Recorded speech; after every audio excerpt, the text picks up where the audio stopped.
Las Vegas, 1974. The Hilton showroom glitters like a cathedral of excess, sequins and neon colliding under the stage lights. More than 2,000 people crowd the red velvet seats, the air thick with cigarette smoke and anticipation. Then he steps out, Elvis Presley, draped in his white suit with golden flares, the king of Vegas in flesh and myth. The orchestra surges behind him, brass blazing, drums pounding, and the crowd erupts, drowning in devotion. But in the middle of the roar, something slips through. Not a scream, not a drunken shout, but a voice, clear, strong, almost defiant, rising from the dark sea of the audience. A voice that doesn't beg for attention, but commands it.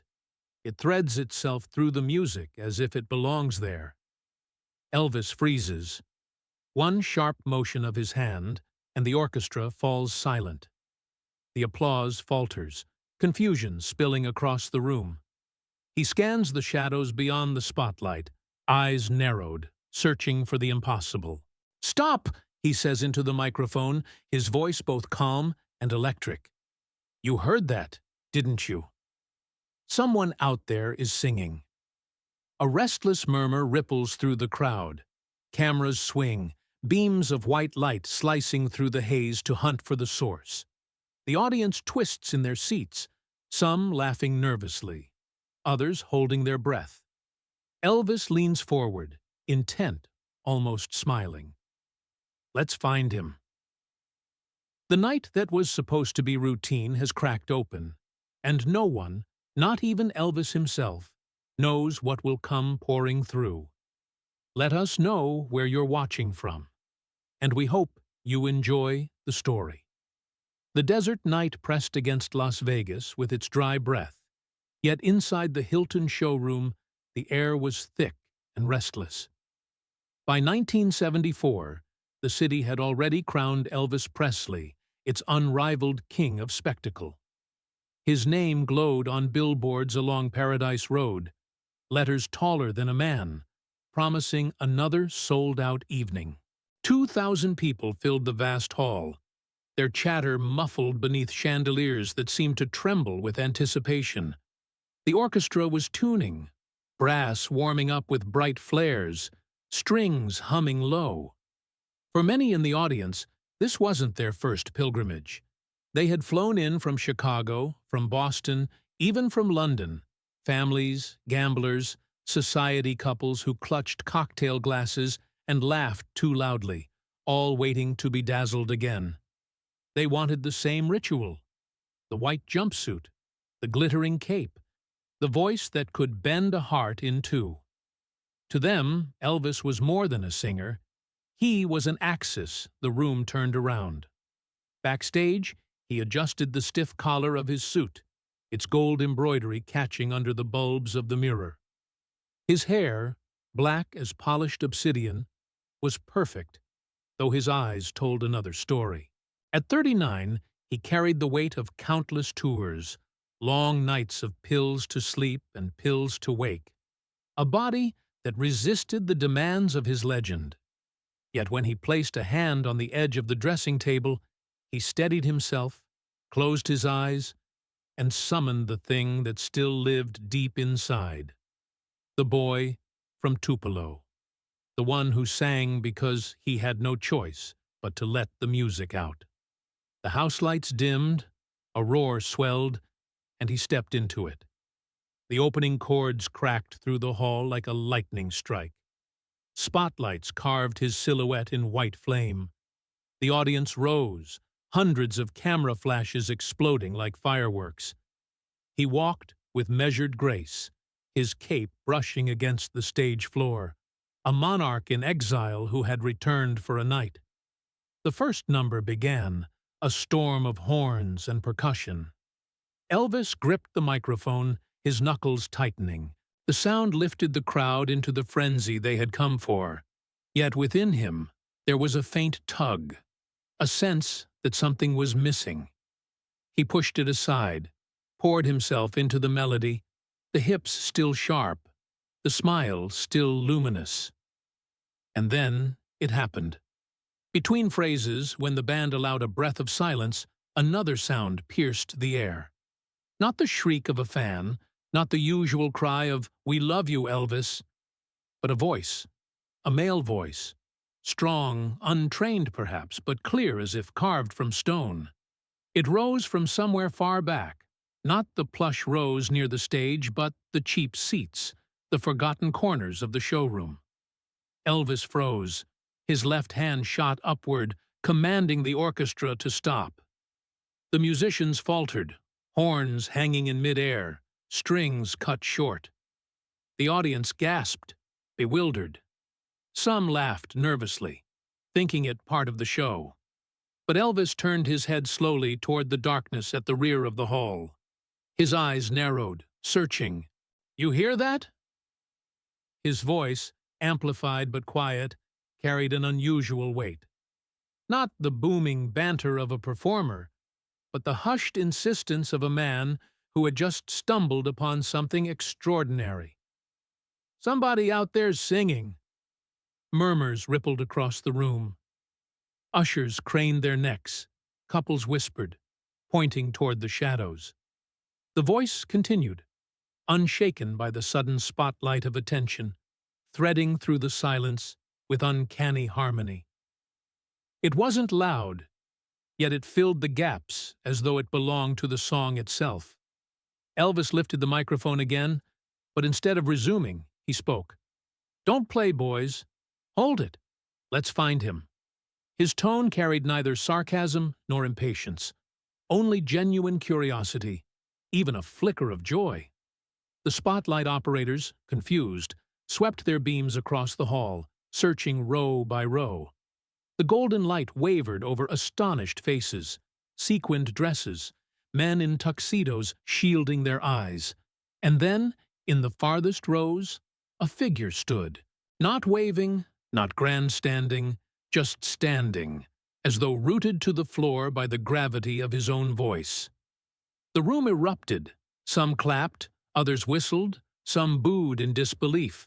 The show had broken, the script torn apart before their eyes. But Elvis Presley, who had commanded stadiums and silenced riots with a single chord, pointed directly into the dark. "Bring him here," he said. Security hesitated. This wasn't in the plan. They exchanged uneasy glances, their radios buzzing with uncertain instructions. Yet the singer on stage did not blink. He repeated, firmer now, "Bring him up." The Hilton showroom, used to predictability, tilted into chaos.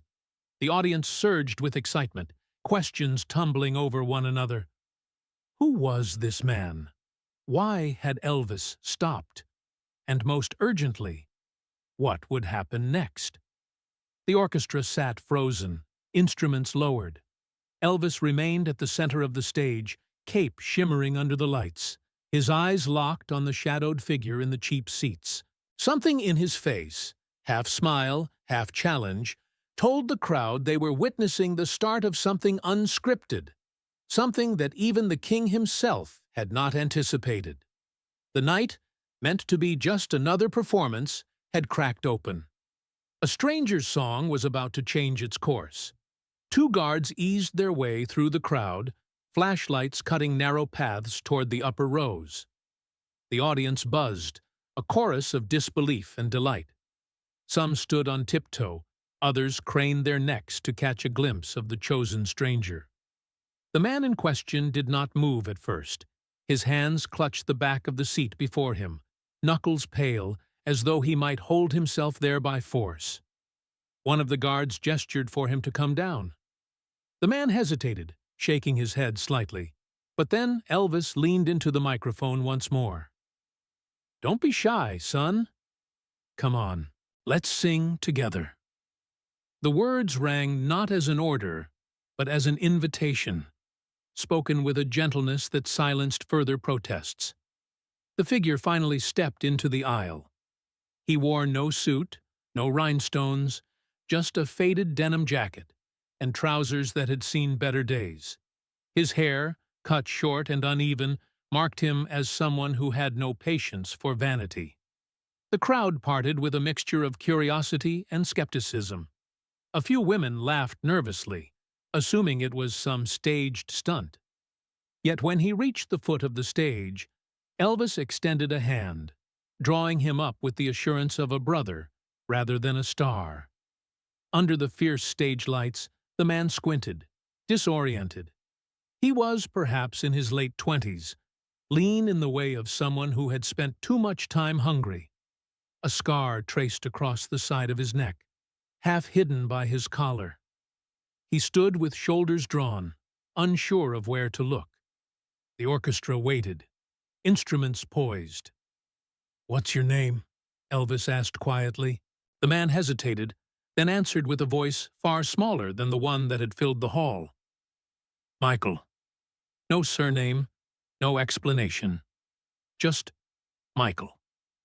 Elvis nodded, as though it were enough. "Well, Michael, you've got something there. Let's see what happens if we let it loose." He gave a subtle nod to the conductor, who motioned the band into a slow, steady introduction. Michael froze. His lips parted, but no sound came. The enormity of 2,000 eyes fixed on him pressed like a weight against his chest. Elvis placed a reassuring hand on his shoulder, the gesture steady and unhurried. "Take a breath. Just follow me."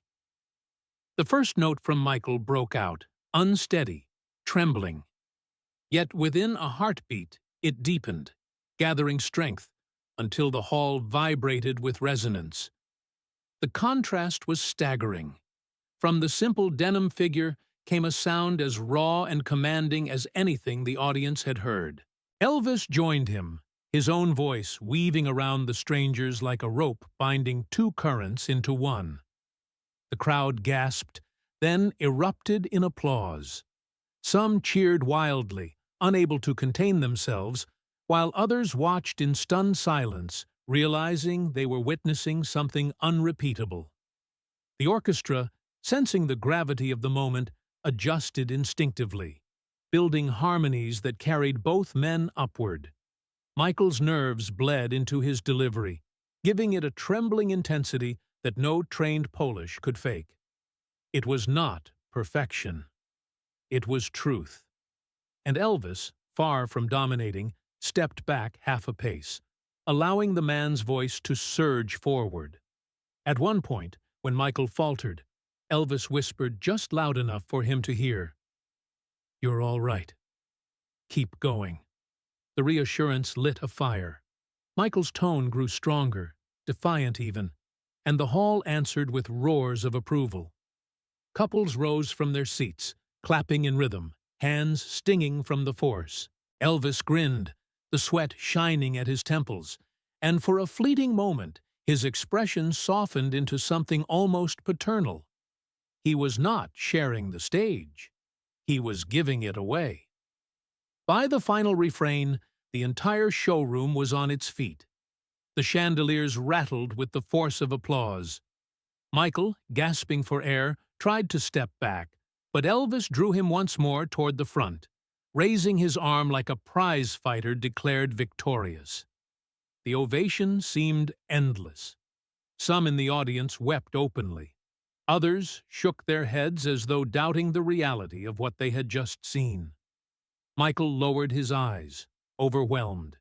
His instinct was to flee, to retreat into the safety of shadows.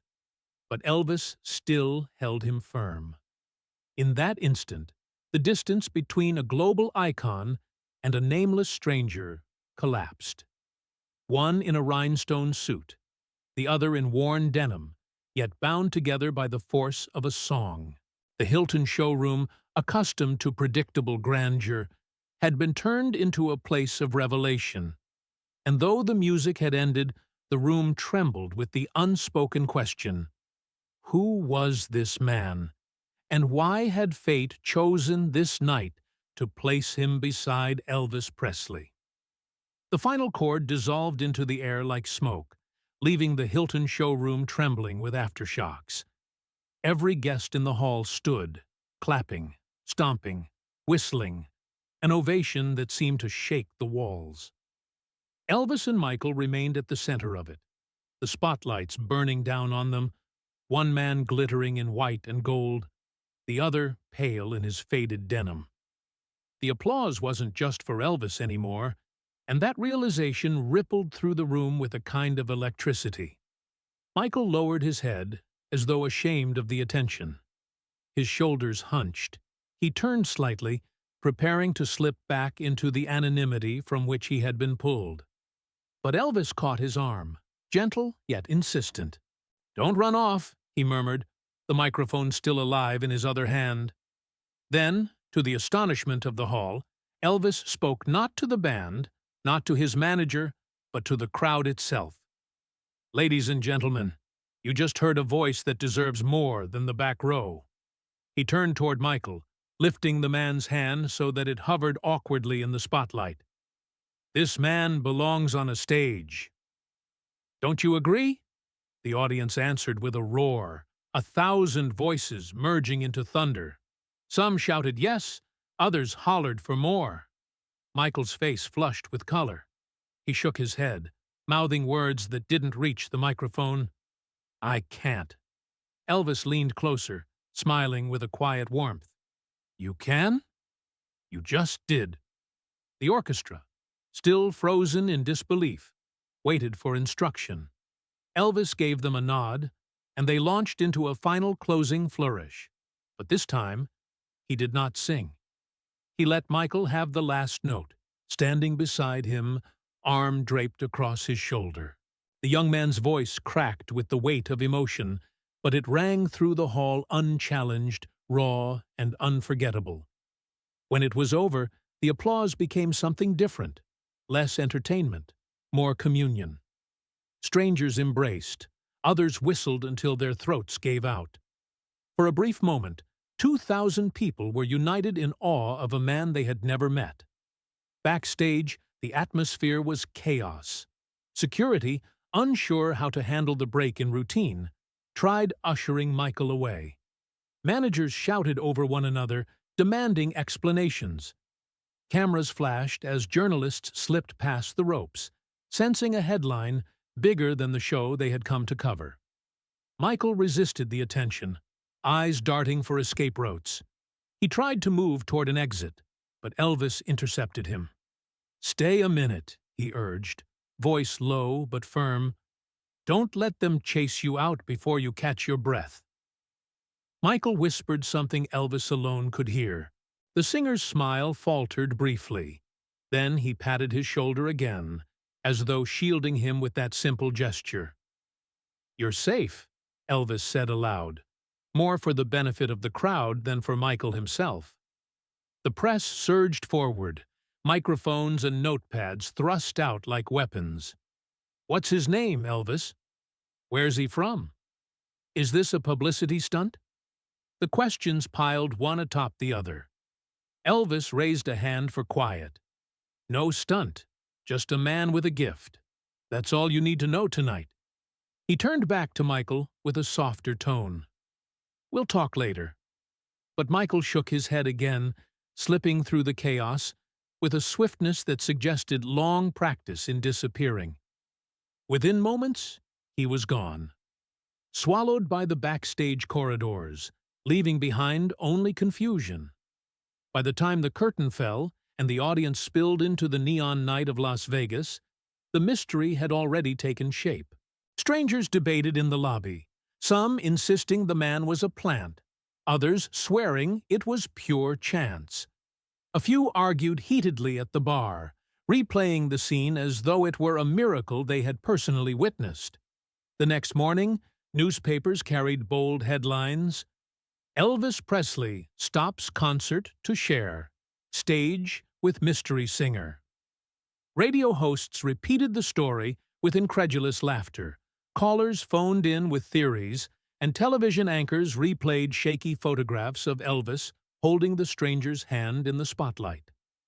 In the Hilton suite, Elvis sat with a cigarette burning low between his fingers, scanning the headlines.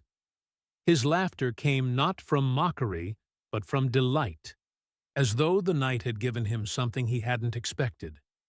Something alive. His manager, Colonel Tom Parker, paced furiously nearby. "This is trouble," Parker muttered. "Big trouble.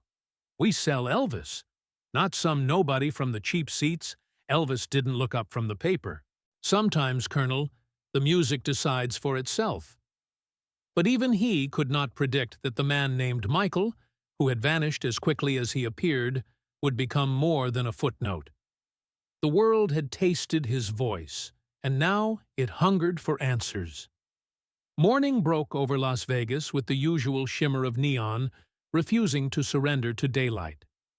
By noon, the Hilton lobby was swarmed by reporters, their typewriters clattering in hotel rooms upstairs, telephones jammed with calls to editors. Outside, fans clustered along the driveway, clutching photographs and shouting questions at anyone in uniform. Every headline carried the same astonishment. Elvis Presley halts show for mystery singer. The story ran coast to coast. Radio DJs replayed fragments of eyewitness interviews, excited voices insisting they had seen history. Talk shows speculated about who the man was. A plant, a long-lost protege, maybe even some elaborate marketing trick. Nobody could provide a name. In his suite, Elvis sat cross-legged on a sofa, the newspaper spread across his knees. His grin flickered with amusement, but also a trace of pride. He read each account slowly, savoring the shock his decision had caused. "They're chasing a ghost," he said quietly, almost to himself. Across the room, Colonel Tom Parker scowled from behind a haze of cigar smoke. "We don't need ghosts, Elvis. We need ticket sales, contracts, order. You go pulling stunts like this, people start thinking the show isn't about you anymore." His words carried the edge of reprimand, but also fear. Elvis stubbed out his cigarette, meeting Parker's stare. "I didn't pull a stunt." I heard a voice. "You don't ignore something like that." The colonel shook his head, pacing the carpet. "This whole circus, you're letting it get out of hand. Reporters are calling me all morning. They want a name. They want an interview. They're asking if you're planning to bring him back." I told them nothing, because there is nothing. Let it die. But outside the walls of the Hilton, it was anything but dying. Fan clubs organized impromptu searches, passing around grainy Polaroids taken during the show. Letters poured in, some claiming to know the man, others inventing elaborate backstories. Rumors multiplied. He was a miner from Arizona, a trucker passing through, a soldier on leave. Each tale spread with the speed of wildfire. Elvis leaned back against the sofa cushions, watching a news broadcast flicker across the television screen. A host with lacquered hair held up a blurry photo of Michael on stage beside him. The host's voice rang with excitement. "Who is he? Where did he come from? And will we ever hear him again?" Elvis chuckled softly. The curiosity of millions didn't irritate him. It fascinated him. For the first time in months, he felt a spark that had nothing to do with contracts or rehearsals. It wasn't nostalgia either. It was recognition, a memory of being 19 and stepping into a studio where no one knew his name. Still, Parker's resistance hardened. That afternoon, behind closed doors, he raised his voice in a way he rarely did. "Listen to me, Elvis. We don't share your spotlight. Not with amateurs, not with strangers, not with anyone. I've kept your career clean of parasites for 15 years. Don't ruin it now over some kid who sang a verse." Elvis's reply was measured, almost quiet. "You don't understand. He's not a parasite. He's the real thing." The colonel slammed his palm against the table.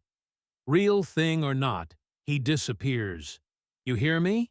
If he wants to sing, let him do it in a bar like everybody else. This," he jabbed a finger at the stack of newspapers, "isn't helping us." But Elvis had already made up his mind. When Parker left, Muttering about schedules and press management, Elvis lingered by the window, staring at the endless desert horizon. He wasn't chasing money or headlines. He was chasing a sound.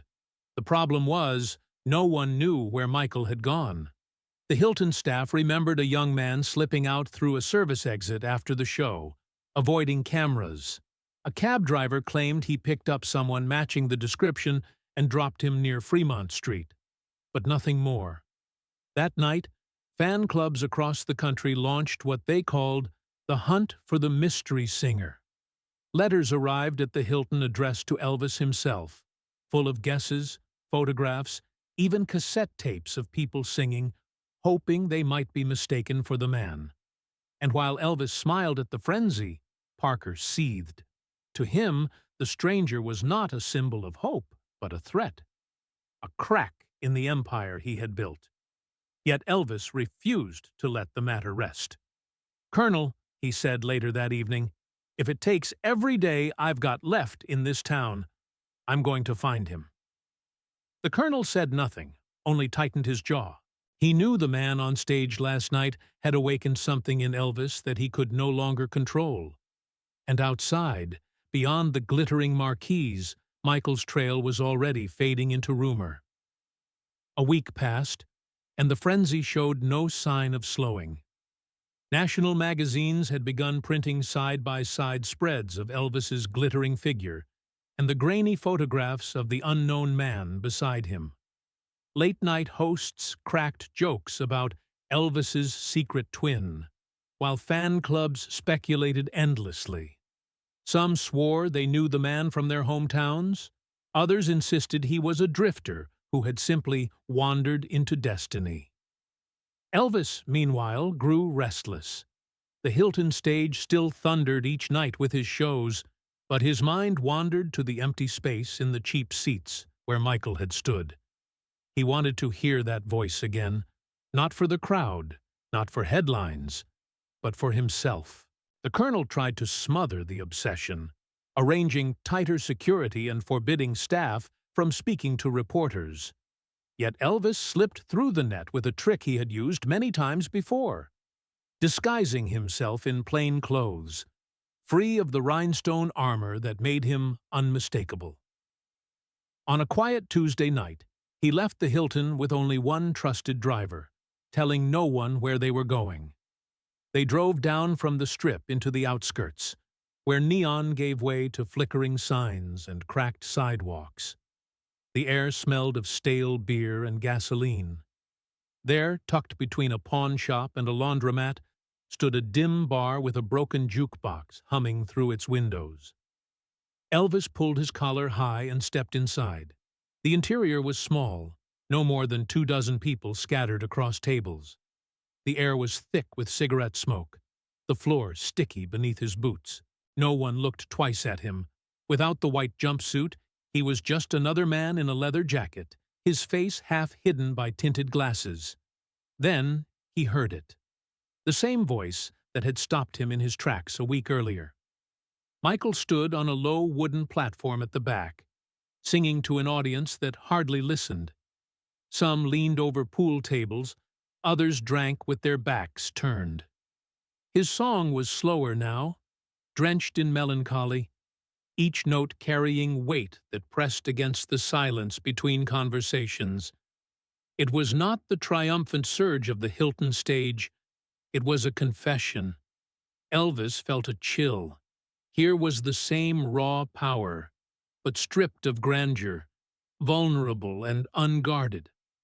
Michael's hands trembled slightly as he gripped the microphone, his eyes fixed not on the crowd, but on some invisible distance, as though singing for ghosts.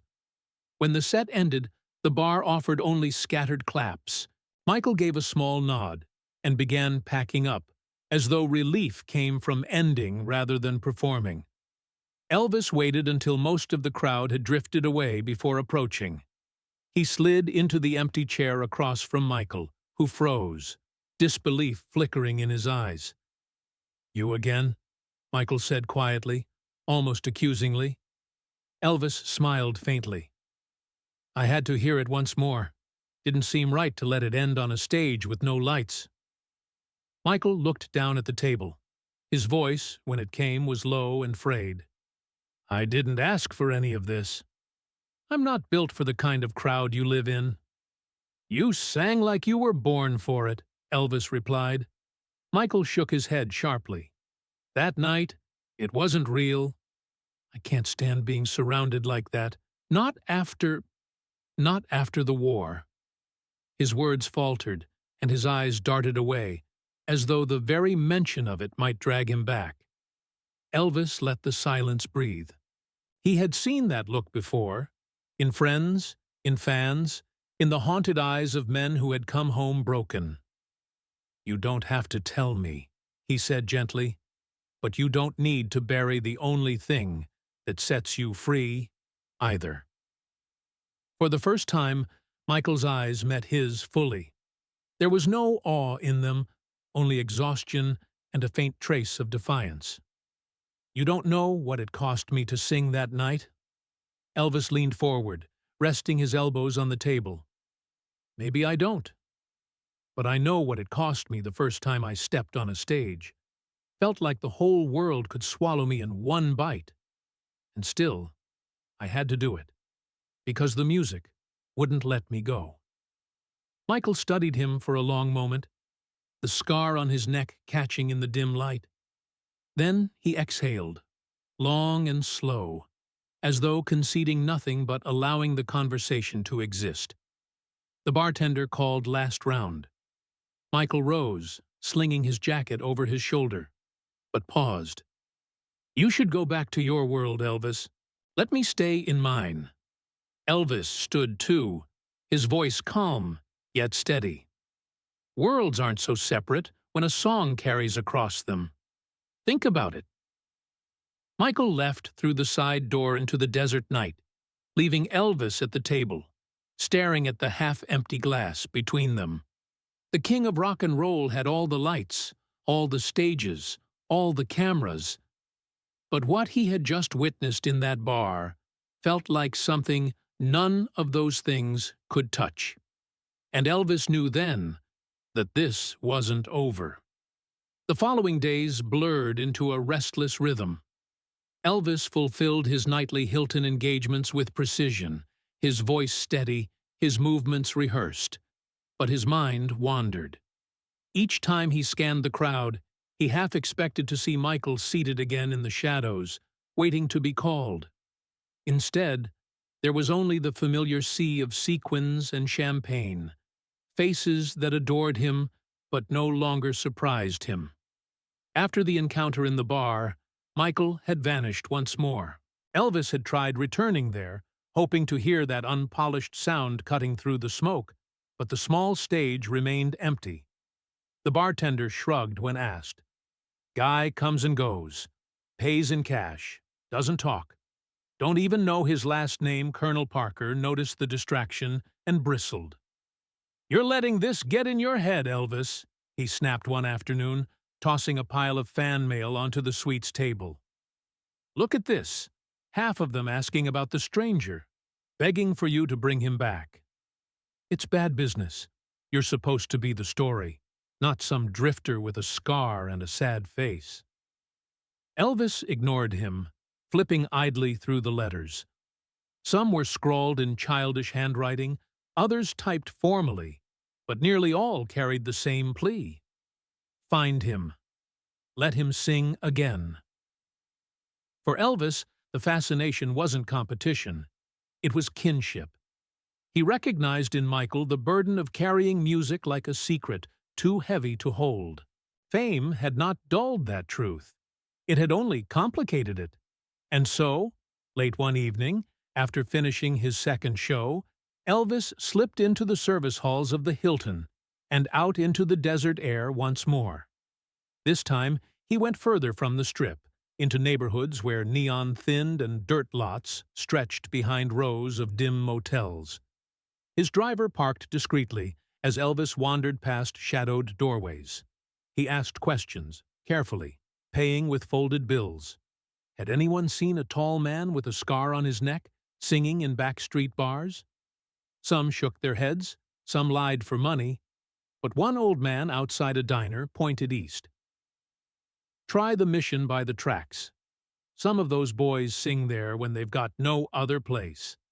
Elvis followed the trail, and soon he found himself in a modest chapel, its roof patched with tin, its pews worn smooth by weary bodies.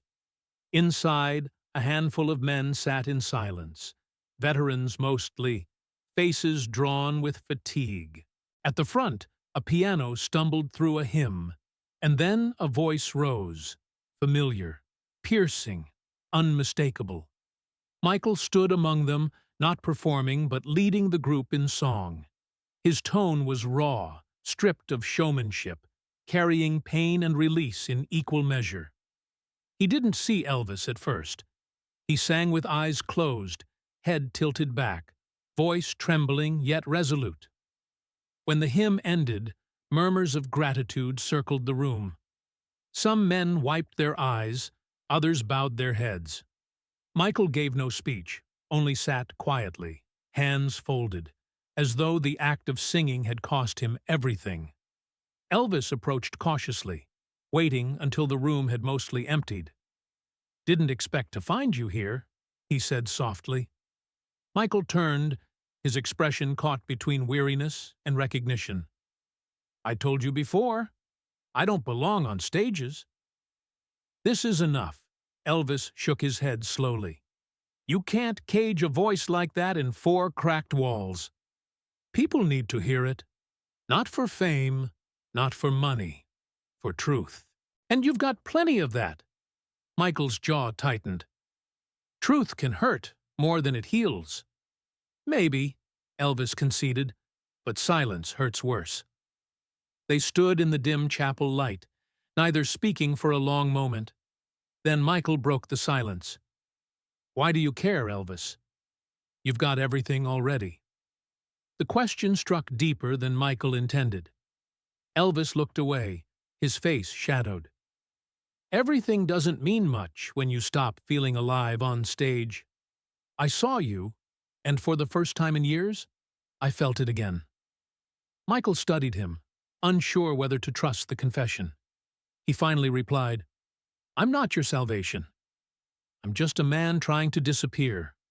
Elvis stepped closer, his tone steady. "Then disappear with purpose. Don't hide from the one thing that sets you free." But Michael only shook his head, gathering his jacket. "You don't understand what follows me," he said, voice low, almost a whisper. And before Elvis could ask more, he slipped out the chapel door, swallowed once again by the silence of the desert night. Elvis remained behind, staring at the empty doorway. The hymn lingered in his ears, mingling with his own restless heartbeat. He knew the fight wasn't over, not with Parker, not with the press, not with Michael. The music had bound them, and no matter how far Michael ran, Elvis would follow. The Hilton showroom glittered, as always, yet Elvis felt the distance growing between himself and the spectacle. The rhinestones, the spotlights, the shrieking ovations, it all seemed to blur, like echoes bouncing inside a hollow chamber. He went through the motions, giving the crowd every movement they expected, but his eyes drifted to the empty spaces, searching for a face that wasn't there. Colonel Parker pressed harder than ever. After the second week of relentless media coverage, Parker summoned a private meeting in the suite. He slammed down contracts, charts, schedules, all meticulously arranged to remind Elvis where his loyalties should lie. "You're chasing shadows, son," Parker barked. "I built this empire with you, and I won't watch it collapse because you've taken a fancy to some nobody. The mystery singer is yesterday's story. The papers will find a new toy soon enough. Let it go." Elvis leaned back, silent for a moment, then said quietly, "Sometimes the best songs come from shadows." Parker's face reddened, his voice sharpening like glass. "You're risking your career, Elvis. I've spent years keeping control. Contracts, tours, Deals. If you let someone else into the spotlight, you tear it all apart. Do you want to lose everything? Elvis met his stare evenly. I've already lost something. You just don't hear it. The argument ended in silence, but the crack between them widened. Parker stalked out, muttering about reporters and damage control. Elvis remained, staring at the ceiling, the sound of Michael's voice echoing in memory. That same night, Elvis slipped away again, this time without even informing his driver. Disguised in a plain jacket, he walked the streets beyond Fremont, searching alleys and small clubs. Hours passed without a trace, until he turned a corner and heard the faint strains of guitar carried on the desert breeze. The sound led him to a run-down lot where a small fire flickered inside a barrel. Around it gathered a handful of drifters, their voices raised in rough harmony. And there, seated on a wooden crate with guitar in hand, was Michael. The scene was raw. No lights, no stage, only stars overhead and the crackle of fire. Michael's voice rose above the others, guiding them, carrying weight and comfort in equal measure. Elvis stood in the shadows, listening. He could have remained hidden, but his presence drew whispers among the group, and soon Michael looked up, eyes narrowing with recognition. "You again," Michael said, setting the guitar aside. Elvis stepped closer. "I told you, I'm not letting this end in silence." Michael gestured to the men around him. "This is where I belong." Among people who don't ask questions, who don't demand anything more than a song by the fire.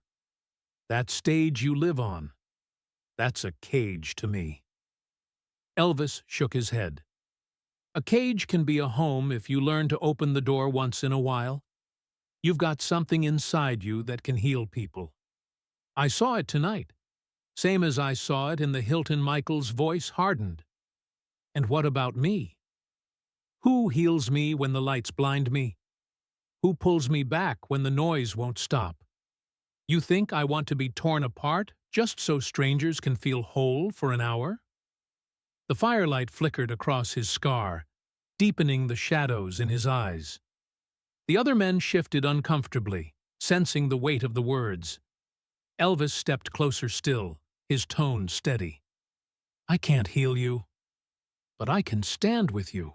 I know the cost of being torn apart by crowds. I know what it's like to give everything and have nothing left. But when you sang, Michael, I felt something I thought I'd lost. Don't throw that away." For a long moment, Michael said nothing. Then he picked up the guitar again, strumming softly. His voice was lower now, fragile yet steady, a melody that silenced the night. Elvis sat down on a crate beside him, listening without interruption. The fire crackled, the stars shifted overhead, and the world seemed to shrink to that circle of sound. When the last chord faded, Michael looked at him with a weary half-smile. "Maybe you're more stubborn than I thought." Elvis grinned faintly. "Takes one to know one." But even as laughter rippled through the small circle, Michael's eyes carried the same warning as before. He was a man haunted, a man who could vanish at any moment, and Elvis knew that keeping him close would demand more than persistence. It would demand a battle against forces neither of them had yet named. Days melted into each other, and though Michael drifted like smoke through the back streets, Elvis refused to let the trail go cold. Whispers followed, sightings in diners, songs heard in alleyways, rumors of a scarred man with a voice that shook even the hardest drinkers. Each clue only sharpened Elvis's determination. But the deeper he searched, the more tension mounted at the Hilton. Colonel Parker's patience had run dry. He cornered Elvis after rehearsal, voice cutting like a whip. "Enough. You've turned yourself into a detective chasing after some vagrant, while I'm the one keeping this empire from crumbling. If you don't stop, Elvis, I'll start pulling shows, canceling tours, tearing up contracts. Don't test me." Elvis met his fury with a calm that unsettled even Parker. "Colonel, you built a kingdom around my name, but you forgot the foundation. Music. Without that, there's nothing to sell." Parker sneered. "And you think this mystery man is your salvation? He'll ruin you. He'll bleed you dry." But Elvis only walked away, leaving Parker raging in his wake. That night, unable to sleep, Elvis drove himself through the outskirts once more.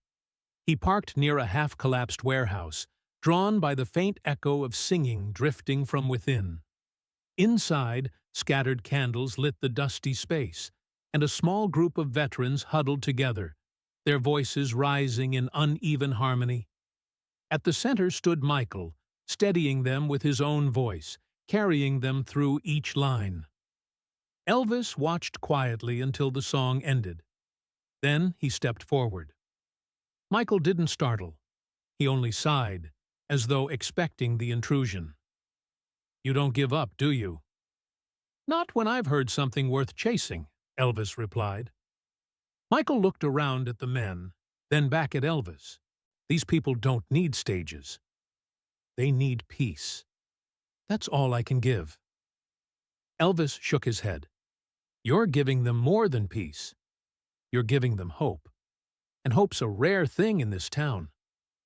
Michael's expression hardened. "Hope isn't free. It costs me every time I open my mouth." Elvis stepped closer, lowering his voice. "Then, let me carry some of that cost. Sing with me again, on my stage. Not for fame, not for money. For them. For everyone who needs to hear what you carry inside." The veterans murmured among themselves, watching the exchange. Some nodded, quietly urging Michael to listen. But Michael's jaw tightened, torn between fear and temptation. Finally, he said, "That stage nearly broke me the first time. The lights, the noise, I couldn't breathe. I'm not sure I'd survive it again." Elvis placed a hand gently on his shoulder. "You won't be alone this time." For the first time, Michael didn't immediately turn away. He studied Elvis, searching for deceit, but found only sincerity. Still, his voice was low, nearly a whisper. "If I do this, it can't be about me. The spotlight burns too bright. Promise me it stays about the music." Elvis nodded firmly. "That's all it ever was meant to be." The moment hung heavy, and though Michael gave no final answer, something in his eyes shifted. A door cracked open. When Elvis left the warehouse that night, the desert wind was sharp, but his heart carried a rare warmth. He sensed the tide was turning, though Parker would fight him at every step. Back at the Hilton, Parker was waiting, pacing the suite like a general before battle. "Where have you been?" he demanded. Elvis poured himself a glass of water, his movements deliberate. "Finding what you'll never understand." The colonel's eyes narrowed. "If you bring that man back, you'll regret it." Elvis met his glare without flinching. "The only thing I'd regret is letting his voice die in silence." For the first time in years, Elvis felt unshakable. The colonel could threaten, the press could speculate, the world could roar, but nothing would stop him now. Michael's voice had struck a chord deeper than contracts, deeper than fame. And Elvis knew the next step would change everything. The studio door shut with a soft click that sealed the night outside. No marquee, no crowd, just the low hum of transformers and the faint smell of hot dust settling on tubes. Elvis had chosen a small place off Industrial Road, a room that had seen more commercials than hit records. That was the point. Anonymity. He arrived after midnight with 2 trusted players, a piano man who'd been with him since Memphis, and a guitarist who knew when not to touch a string. The engineer, a gray-haired veteran with nicotine-yellow fingers, eyed the entourage and kept his questions to himself. Michael hesitated on the threshold, hands buried in the pockets of his denim jacket. In the harsh fluorescence of the hallway, he looked brittle. Inside the control room, washed by the amber glow of meter lamps, he seemed to gather weight again. The engineer rolled fresh tape onto an Ampex machine, the reels gleaming like twin moons. A Neumann microphone waited in the live room, skeletal and dignified, its cable coiled neatly as a promise. "We'll keep it simple," Elvis said, voice low. "No trickery. Just you, me, and the truth of it." Michael nodded without meeting his eyes. He stepped into the live room and stood a moment in the quiet, listening to the space the way a diver tests water with his foot. The pianist found a slow, unadorned figure. 4 notes, a pause, then 4 more, like the steadying breath before a confession. Elvis motioned for no headphones. He wanted air between the sound and the men making it. The red light bloomed. Tape rolled. Michael began almost in a whisper. A line scraped raw from somewhere deep. The room shifted. The first verse drifted like smoke. The second took root. And by the middle 8, the voice had grown. Still human, still frayed at the edges, but carrying a core that made the hair on Elvis's arms stand up. He answered with harmonies, not a star-staking territory, but a man laying down a second rail so the train could run. The guitar brushed chords like a hand over a sleeping child. The piano held its ground. No one breathed when Michael rounded the final chorus. The note wasn't long, it was honest. When it broke the room open with it. Elvis lowered his head and closed his eyes, not in show, but because he had nowhere else to look, with feelings pulled that taut. They let the ring decay to silence. The engineer leaned into the talkback, voice husky. "Want to hear it?" "Not yet," Elvis said. "One more." The second take wasn't bigger, just truer. Michael let a crack stay where it landed. Elvis kept his harmony a half step wider, so the tones could rub and make heat. When the tape stopped this time, nobody moved. The engineer's hand hovered over the transport like a prayer. In the control room, playback revealed what they already knew. The speakers filled with a closeness impossible on a stage. Breath, grit, the soft squeak of a piano bench, a pick grazing wire. Michael stood behind Elvis, arms folded tight, as if bracing for judgment. Elvis looked back only once, then turned to the engineer. "Make me a safety." "The rest stays here." The older man nodded, understanding the kind of trust being asked for. He labeled a small white box in careful block letters and slipped a duplicate reel inside. Elvis took it and set it gently on the console as if it were something living. Michael's eyes fixed on that box, with a mixture of fear and longing. "Not for release," Elvis said, reading the fear. "For remembering." Michael finally spoke. "People will make it into something I'm not." "They can only make noise," Elvis answered. "This," he touched the lid of the box, "is a voice." The session drifted into a few more passes, one with just guitar, and the two of them breathing the same line, one with the piano alone, as fragile as a letter never sent.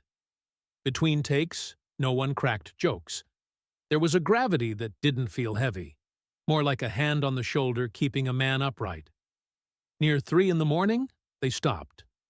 Elvis asked the engineer to shelve the masters in a drawer no one used and handed him cash with a look that made the request a vow. The safety reel he slipped into a plain paper bag. Michael hovered by the door, unsure whether to feel relieved or bereft. On their way out, the first sharp edge of trouble cut the air. A young assistant, who'd come in late to clean ashtrays, was too still in the hallway, pretending to study a mop. His eyes flicked from Michael's scar to Elvis's unadorned profile and back to the paper bag. He looked away the moment Elvis glanced up, but it was a beat too slow. They stepped into the parking lot. The desert cold startled them after the warm room. Their breath steamed as they crossed to the car. Elvis turned to Michael before opening the door. "You did right," he said. "Whatever happens, you did right." Michael didn't answer. His gaze had gone to the pale strip of sunrise far off beyond the warehouses, as if he could measure distance by color. Then he nodded once, a hard, small motion, and slipped into the passenger seat. Back inside, the assistant waited until the taillights faded. He picked up the studio phone, chewing the inside of his cheek. He didn't dial the office. He dialed a number a runner had told him to use if anything unusual ever happened after hours. A groggy voice answered, cleared its throat, then sharpened at the words Presley, duet, and tape. The information moved quickly after that, from the assistant to a fixer, from the fixer to a man who owed favors, and finally to the colonel, who received the call with a silence that felt colder than the dawn. He thanked the caller in a tone so calm it rang like a door closing. Then he hung up and lit a cigarette with steady hands. In the studio's control room, the engineer slid the master reels into a drawer and turned the key, placing his palm on the wood as if to reassure it. Out in the waking city, somewhere between the strip's glitter and the rail yard's rust, a rumor stirred, caught the wind, and accelerated. Elvis drove back with the paper bag on the seat between them, one hand on the wheel, the other guarding the reel when the road bucked. Michael stared straight ahead. Neither spoke. The recording existed now. Proof. Memory. Promise. And with its birth, the quiet conspiracy of the night shifted, taking on edges sharp enough to draw blood. The following days unfolded like a storm crouched just beyond the horizon, its weight felt, its thunder not yet heard. The Hilton buzzed with preparations for another sold-out run, but Elvis sensed every hallway carried whispers. A newspaper headline, folded and shoved under his door, read, "Presley recording secret duets." Unknown singer involved. No journalist had details, but the rumor alone was enough to feed speculation. Colonel Parker barged into Elvis's suite one afternoon, jaw clenched, white suit immaculate, despite the desert heat. He dropped the paper on the coffee table. "They're circling like vultures." Who talked? What's true hardly matters. What matters is what they think. And what they think is that you're gambling your career on some stranger. Elvis leaned back in his chair, sipping black coffee, eyes heavy but resolute. Let them think what they want. Maybe they'll come hear the truth instead of headlines. The truth doesn't sell, Parker snapped. Stories do. And right now the story is that you're being led around by a ghost. If you give them even a glimpse of that man on stage again, they'll tear you apart. They'll tear us apart. For once, Elvis did not rise to the anger. His voice was quiet, nearly tender, but edged with steel. "Colonel, I've lived under stories my whole life. Some said I was a saint, others said I was sin. None of it stopped me from singing, and it won't stop me now." That night, alone in the rehearsal hall, he waited. He had slipped word to Michael through a chain of careful whispers. Whether the message had reached him, Elvis couldn't know. Hours passed, the hall echoing only with his own footsteps.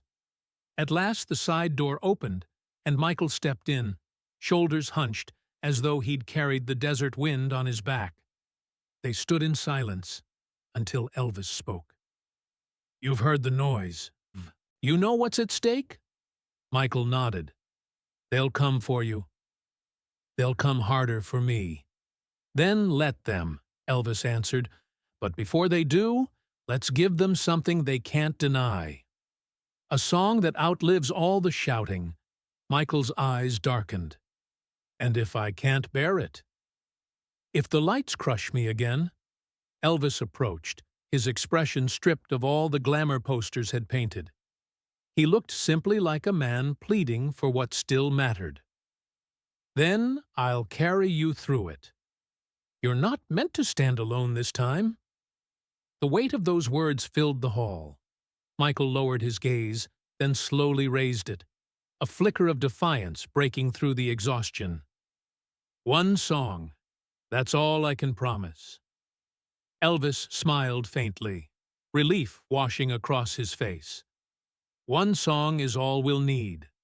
They rehearsed in fragments, their voices meeting and parting like waves colliding on dark water. The sound was imperfect, but there was fire hidden in the cracks, and each broken note seemed to draw them closer to something beyond performance.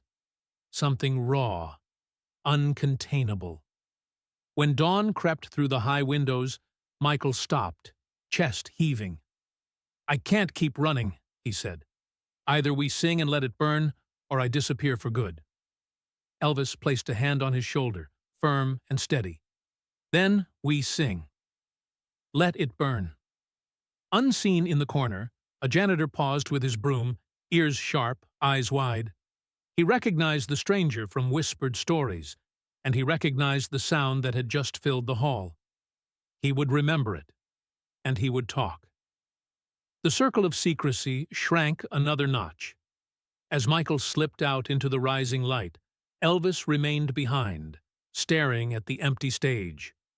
He knew Parker would rage, the press would feast, and the world might mock. Yet in his chest, there was a steadiness he hadn't felt in years. The choice had been made. There would be no turning back. The Hilton showroom never looked more alive. 1,000 sequins caught the floodlights. 1,000 voices swelled in expectation. Outside, scalpers barked, journalists pressed their noses to glass doors, and gamblers abandoned tables to catch even a rumor of what might unfold.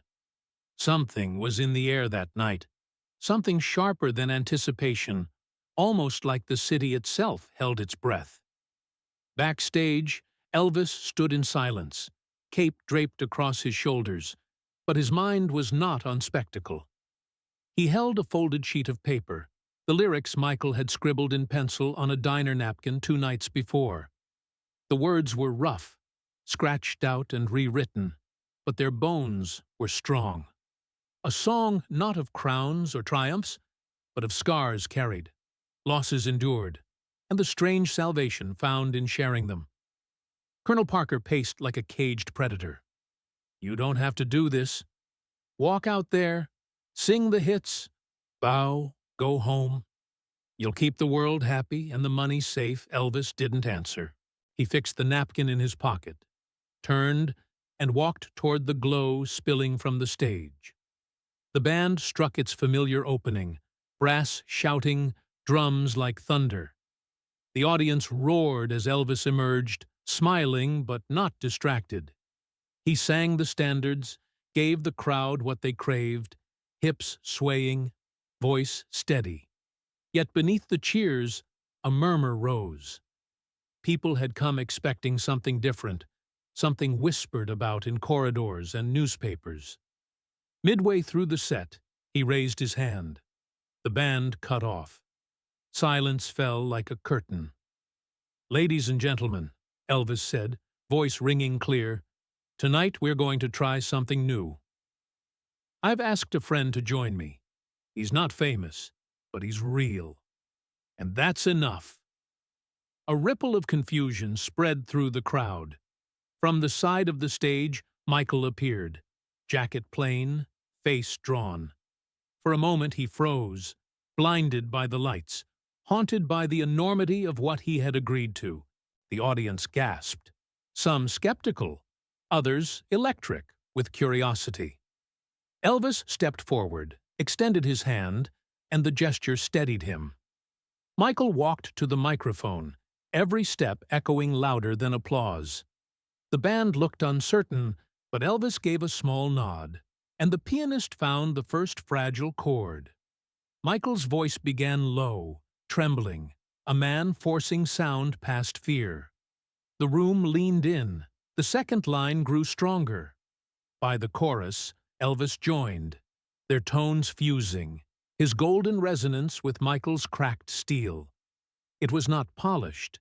It was not perfect. It was alive. People rose from their seats, not in frenzy, but in awe. The rawness of it stripped away glamour and memory, leaving only two men singing as if the song itself demanded to exist. Even Parker, arms crossed like stone, felt the air shift, though his eyes burned with fury. The final note broke into silence that seemed endless. Then the dam burst. Applause, shouts, pounding feet. The Hilton shook. Michael, pale and sweating, looked ready to collapse, but Elvis caught his arm, holding him upright before the ocean of faces. "Remember this," Elvis said into the mic, voice carrying over the storm. "It isn't about me, and it isn't about him. It's about the truth you heard tonight." The ovation rolled on, unstoppable, drowning any protest Parker might have voiced. Backstage afterward, chaos erupted. Reporters demanding answers, executives whispering of contracts, Parker seething in white-hot silence.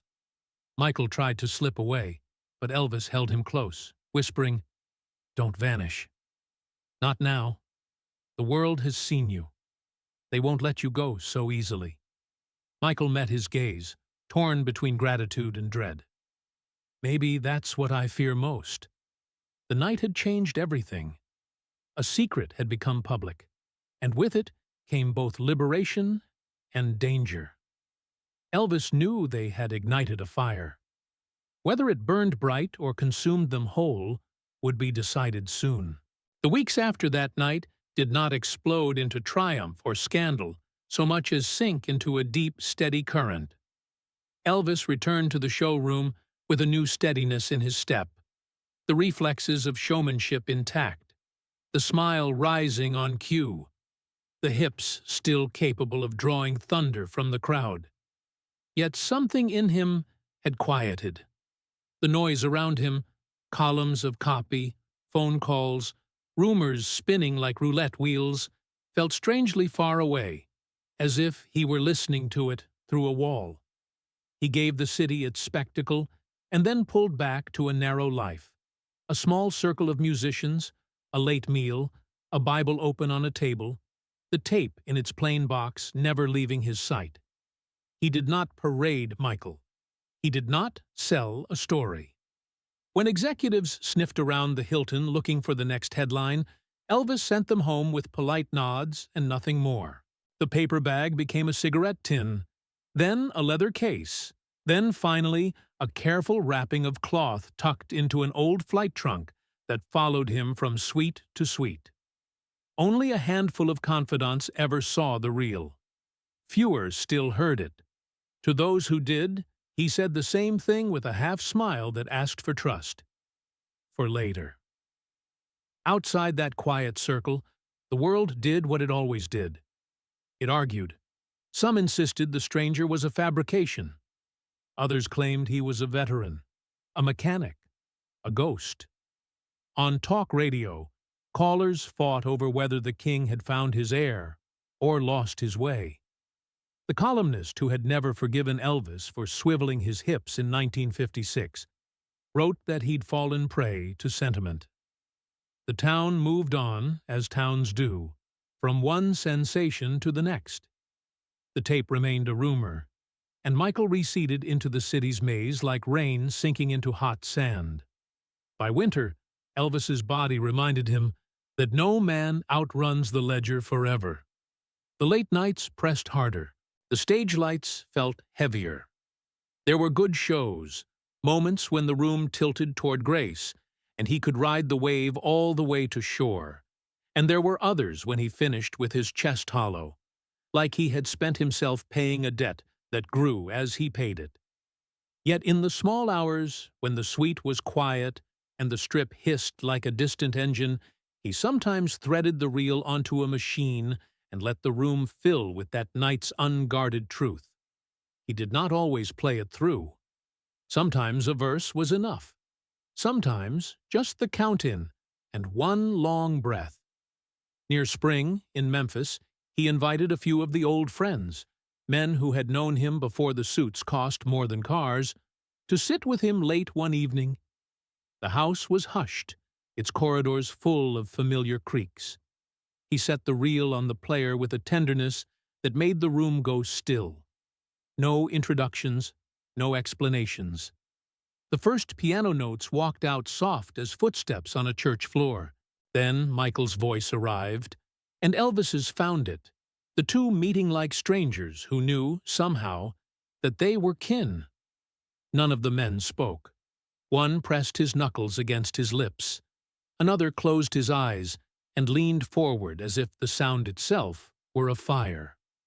When the last note fell away, Elvis held the silence like a sacrament. "Don't talk it to death," he said gently. "Just remember." They did. They also understood why he would not let the tape escape into the machinery that grinds all things fine. It wasn't protection for his name, it was protection for the truth they had just heard. Raw, unmarketable, human. He wrote "For Later" on the box in block letters that evening and slid it into a plain cardboard carton alongside a small handful of other artifacts that meant something and nothing to anyone but him. An old gospel program, a dog-eared photograph, a belt buckle dented by a fall. He placed the carton where only he would think to look, behind a row of books whose spines had never been broken. Then life resumed its quiet push forward. Rehearsals, travel, 1,000 hands reaching. The warmth of audiences that loved him, and the chill that sometimes followed when the applause thinned and the corridors stretched long. In July, he stood again before a crowd and found, for a moment, the lift that had first defined his youth, the surge that started in the gut and rose through the ribs until the head felt bright with air. He finished that night with a bow deeper than he intended, stood, and led the band off with a nod that said enough for now. In private, he spoke less often of plans. He visited Graceland more. He lingered at the piano after midnight, his fingers finding hymns without thinking. And then, in August of 1977, the tide went out. Grief swelled and receded in waves across the country, across the world. The Hilton dimmed lights, the papers wrapped his life in columns of print. Strangers wept in kitchens. In Memphis, friends moved through the house with care, touching nothing they didn't have to, pausing in rooms where the air still held the shape of his routines. The legal men came with lists.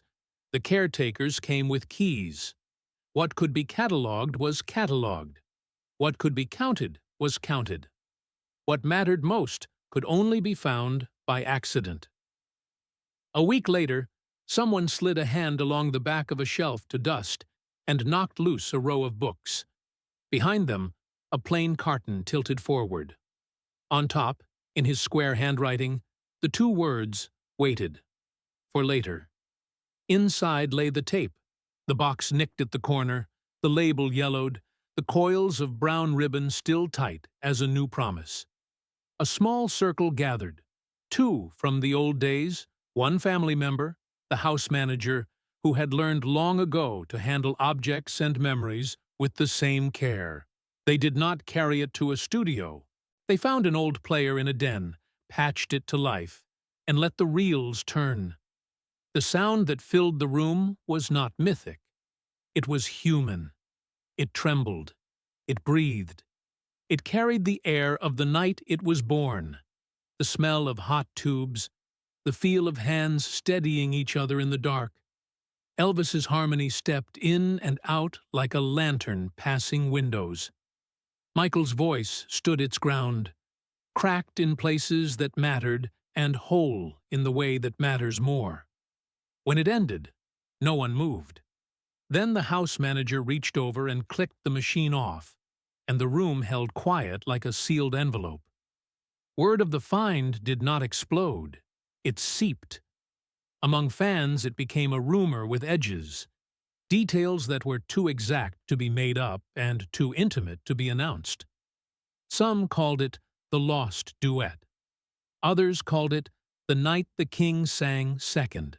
Most simply spoke of a recording that proved what they already felt in their bones, that the measure of a life in music is not only counted in charts and contracts, but in the moments when sound becomes shelter.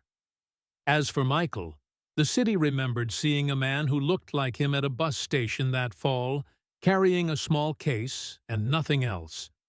A waitress swore he spent a long afternoon nursing one cup of coffee, staring out a window like it was a screen showing his future. Perhaps he drifted east. Perhaps he stayed and disappeared in plain sight. The streets keep their own counsel.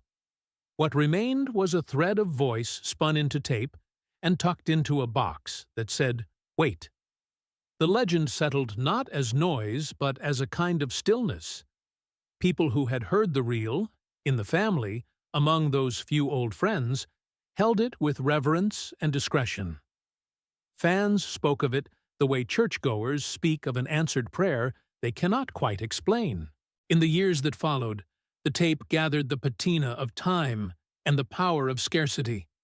It did not need release to be real. It existed where the best music finally lives, in the shared certainty that truth was sung, once, when no one demanded it. In that sense, the story never closed. It breathed in the space after applause, in the echo of gospel chords drifting from a late-night room, in the stubborn kindness of a famous man who, for a handful of nights, chose to be a listener first. And if you sit very still and think of the desert at 3 a.m, its emptiness, its mercy, you can almost hear two voices braided together, holding a note that doesn't boast, doesn't plead, simply endures. Not triumph, not tragedy. A gift set aside for later, which arrived exactly when it had to. After the lights, after the headlines, after the noise, in the quiet where memory becomes inheritance, and the last song lingers, asking for nothing but silence to keep it company.